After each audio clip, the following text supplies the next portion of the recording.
1982's The Thing is one of the greatest horror films ever made. I put it right up there with Alien, The Shining, and the rest of the genre's all-time heavy hitters. Back in 2011 when I first watched the movie, I remember thinking this IP desperately needed a video game, which is funny, because a literal 5-second Google search would have told me The Thing already had a game released in 2002. Instead of doing even the bare minimum of research, I did what my culture has taught me to do best, complain loudly with absolutely no facts to back it up. I could have done my due diligence for the very thing I wanted, but I don't know. I was probably too busy huffing pain or wandering into a golden corral. Normal 13-year-old behavior. What I do know is the wonderful folks over at Night Dive Studios have remastered the 2002 cult classic for a modern audience. And I just so happen to be a member of an audience that is modern. What a coincidence. I'm so excited to finally review this. Let's get started. And what appears to be one body and what? And some kind of unidentified craft. It looks, well, like a UFO. Colonel? The Thing video game takes place shortly after the events of the 80s film. An American Special Forces team has been sent to the Arctic to check out the Norwegian and American research facilities because they're under the impression something may be wrong. Upon their arrival, our playable character Captain Blake discovers that everyone is dead and that both facilities are in ruins. Oh, and there are creatures assuming the form of your fellow squad mates after killing them. Damn, things aren't looking good.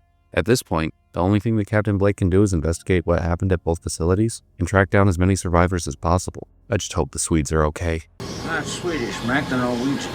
The story is serviceable. Not good, not bad, but serviceable. This game's the aliens to the Thing's alien. What I mean by that is the narrative is much more action-focused and far less subtle than its film counterpart. We get some interesting lore about what the world knows about the creatures and what this research team is planning on doing with them. But it comes off very Bond villain. When you meet the main antagonist, he might as well be twirling his non-existent mustache while he explains his plan to you. The sad thing is, I don't think it would have mattered if the tone was more serious, because 1982's The Thing shouldn't have a direct sequel. The whole point of the film was the speculation the viewer was forced to indulge in after seeing the ending. If you explain everything away, the mystique is gone. They really go overboard with the explaining too. The Thing video game literally tells you what happens to McCree and Childs after the film's ending. It's so bad. And what's even worse is I have to consider this game canon.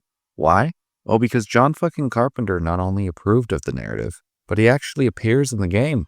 Shit, if the director approves, I guess this is where the story was supposed to go. I just didn't like it. Nothing is thought-provoking enough to make up for the loss of speculation and paranoia the 80s film gave me.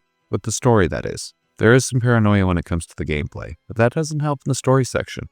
Lastly, there are some computers along the way that give you more context about where the story is going and how we got here, but it only helps so much. Again, nothing too interesting in my opinion. Oh well, just because the narrative didn't hit, doesn't mean the whole experience is bad. This is a video game after all. How does the gameplay hold up after 2 decades?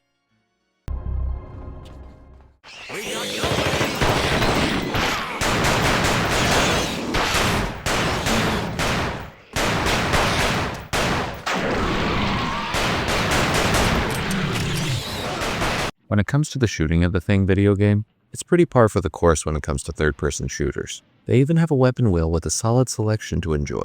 Nothing crazy unique, but you have every option you could want. Submachine gun, sniper rifle, shotgun, grenades, grenade launcher. Be careful where you're chucking those things.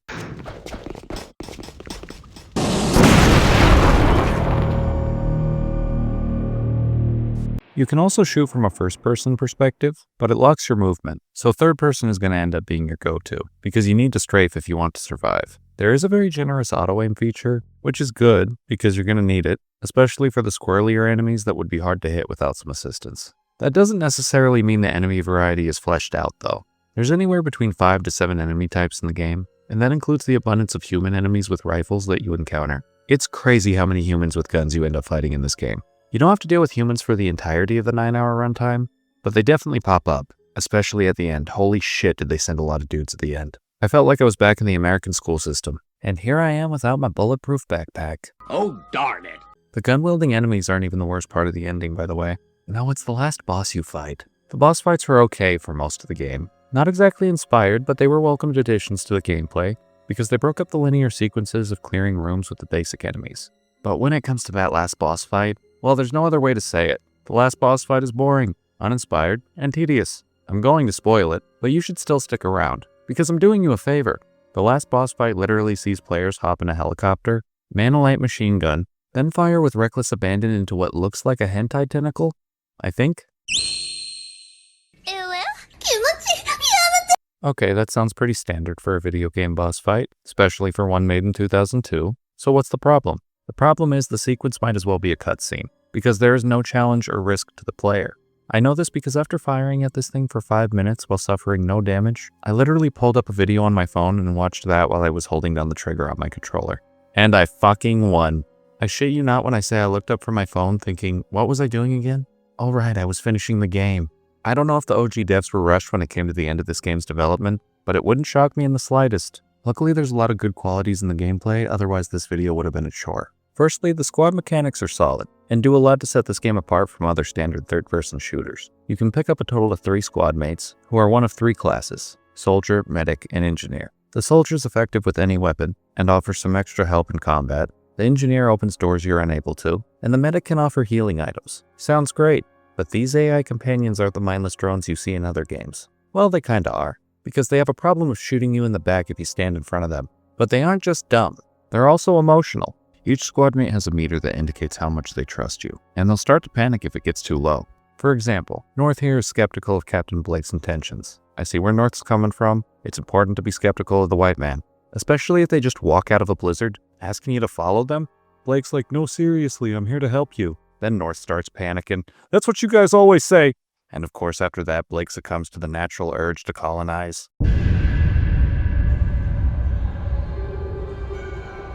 I'm sorry, that got dark. Let's pretend it didn't happen, and if you bring it up, I'm gonna get upset at you for using my words against me. Nobody makes me bleed my own blood. Nobody!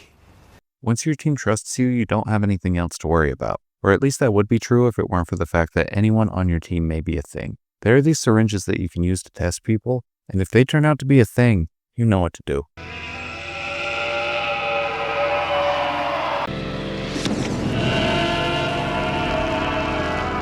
This mechanic is the best part of the game because it introduces the best part of this IP: paranoia and distrust. Just because you tested a squad mate once doesn't mean they won't get infected later. Are you sure you had your eyes on that guy the whole time? Or did you lose him for a minute? Even if you think he's infected, can you do anything about it? Do you have a syringe so you can test him? Or are you just gonna shoot the poor guy? Sure hope you're right about them being a thing, because if you're wrong, your teammates are gonna shoot you dead, which is gonna be a bummer, because the autosaves are kinda sparse. And if it's not an autosave you're loading, you'll need to do a manual save. And a manual save can only be done at one of the tape recorders throughout the level. That would be enough to worry about on its own, but there's also the cold. There's a meter at the bottom left of your screen that fills the longer you're outside. If it fills all the way, then you start taking damage to your health bar. While it's not the most challenging mechanic, it reminds me that we are indeed in an Arctic tundra. However, I didn't love everything about the environment. There are a few levels in this game where everything looks the same, and the text filling you in on the objective is vague as hell. There was a few times I had no idea where I was going, or what I was doing. I eventually figured it out, but some direction would have been nice. I'm stupid. Show me what I need to do, game. It goes in the square hole. A lot of these mechanics are solid, but do feel a bit dated. I'd have to imagine some of the ideas were limited by the equipment at the time. I'm sure the squad and hypothermia mechanics would have been fleshed out more if this game was a remake opposed to a remaster. But it is a remaster, and some of these mechanics, again, feel dated. Still fun, but undoubtedly dated. I wonder if the presentation fared a little better. Pierce! Pierce! God damn it. Pierce must have got lost behind me somewhere.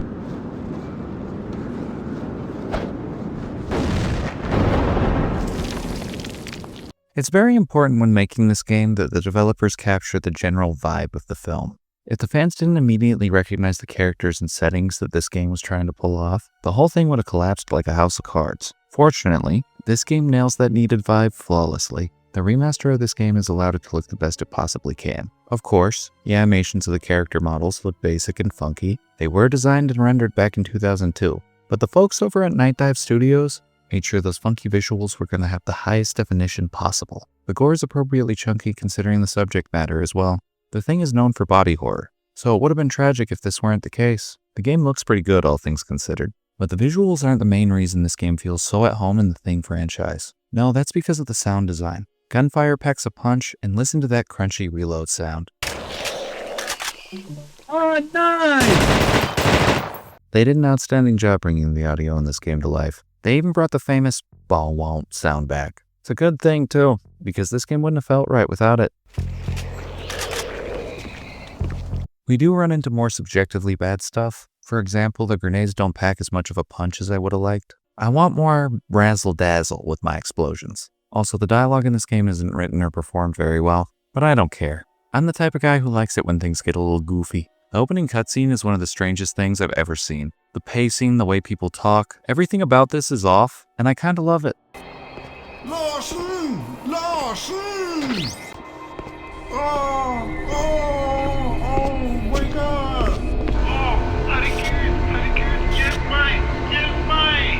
The Thing video game is one of those classics that shows its age. That doesn't mean the experience is bad, but it does mean your enjoyment might be inconsistent when you play through it, assuming you pick it up, which I think you should. Being a fan of this IP helps a lot, but I think fans of action-adventure games will find something they appreciate as well. It's the perfect casual playthrough type of game. I like to call titles like this Steam Deck games, because they're ideal for some quick, non-committal fun that you can just drop in and out of. Whether you're on a flight, hiding from your wife in the bathroom, trying to kill time at work while your boss isn't looking, whatever it may be. God, I wish that were true.